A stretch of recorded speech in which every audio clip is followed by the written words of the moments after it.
Sony TV के show Prithviraj Chauhan में पृथ्वी होते हैं काशी में, जहां पर शिव जी की मूर्ति की स्थापना हो रही होती है और शिव जी के दर्शन के लिए ही संयोगिता भी गई हुई होती हैं। बड़ी ही मिन्नतों से जयचंद संयोगिता को जाने देते हैं, लेकिन संयोगिता भी खुल के जीना चाहती हैं। इसीलिए अपनी जगह पर वो अपनी दासी भानु को अपना रूप रखवाकर वहीं छोड़ देती हैं और भानु बनकर वो चली जाती हैं काशी के मेले में और वहां जाकर शिव जी के दर्शन एक आम आदमी की तरह वो करना चाहती हैं। लेकिन उसी वक्त ना चाहते हुए भी, अनजान होते हुए भी उनकी मुलाकात पृथ्वी से हो जाती है और दोनों में इतनी ज़्यादा बहस हो जाती है कि दोनों ही एक दूसरे को तीर खेला के लिए, द्वंद्व के लिए चुनौती दे बैठते हैं।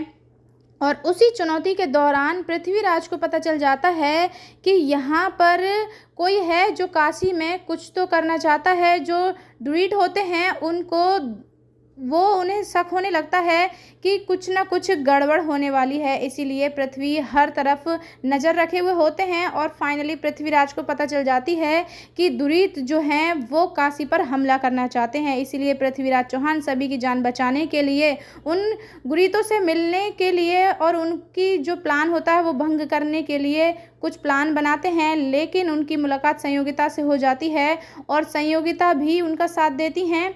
अब वो भी अपने देश को अखंड भारत बनाना चाहती हैं, लेकिन वो शिकार हो जाती हैं। उनके तीर लग जाता है। जो तीर लगने वाला होता है पृथ्वीराज चौहान को, वो संयोगिता खुद उनकी जान बचाने के लिए तीर खा लेती हैं और फिर पृथ्वीराज संयोगिता को ले जाते हैं वैद्य के पास और वहाँ उनका इलाज करवाते हैं और उनके तीर लगा हुआ होता है वो तीर निकालते हैं। उसी समय पृथ्वीराज का हाथ भी घायल हो जाता है।